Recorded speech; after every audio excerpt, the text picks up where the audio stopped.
اندھیرے میں سورج نکل آیا ہو۔ حضرت ابو طالب کے ساتھ اور بھی بچے تھے، لیکن انہوں نے صرف آپ کا ہاتھ پکڑا ہوا تھا۔ اس کے بعد حضرت ابو طالب نے آپ کی انگلی پکڑ کر کعبے کا طواف کیا۔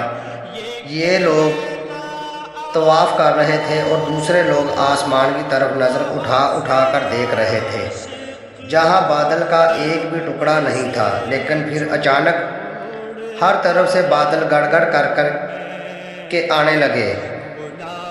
اس قدر بارش ہوئی کہ شہر اور جنگل سیراب ہو گئے۔ حضرت ابو طالب ایک بار ذی الحجاز کے میلے میں گئے۔ یہ جگہ عرفات سے 8 کلومیٹر دور ہے۔ ان کے ساتھ رسول کریم صلی اللہ علیہ وآلہ وسلم موجود تھے۔ ایسے میں حضرت ابو طالب کو پیاس محسوس ہوئی۔ انہوں نے آپ سے کہا، بھتیجے مجھے پیاس لگی ہوئی ہے۔ یہ بات انہوں نے اس لیے نہیں کہی تھی کہ آپ صلی اللہ علیہ وآلہ وسلم کے پاس پانی تھا، بلکہ اپنی بے چینی ظاہر کرنے کے لیے کہی تھی۔ چچا کی بات سن کر آپ فوراً سواری سے اتر آئے اور بولے، چچا جان آپ کو پیاس لگی ہے؟ انہوں نے فرمایا، ہاں بھتیجے پیاس لگی ہے۔ یہ سنتے ہی آپ نے ایک پتھر پر اپنا پاؤں مبارک مارا۔ تو ناظرین، امید کرتا ہوں کہ یہ ویڈیو آپ کو پسند آئی ہوگی۔ یہ 2 پارٹ میں یہ ایک ہی واقعہ ہے۔ آپ سے درخواست ہے کہ میرے اس چینل نور المدینہ کو لائک اور سبسکرائب ضرور کریں اور اس ویڈیو کو آگے ضرور شیئر کریں۔ اگر آپ فیس بک پہ دیکھ رہے ہیں تو اس چینل کو فالو ضرور کریں۔ تو ملیں گے اگلی ویڈیو میں، جس میں بیان کروں گا کہ رسول کریم صلی اللہ علیہ وآلہ وسلم نے جب اپنا پاؤں مبارک پتھر پر مارا تو اس کے آگے کیا ہوا۔ تب تک کے لیے اللہ حافظ۔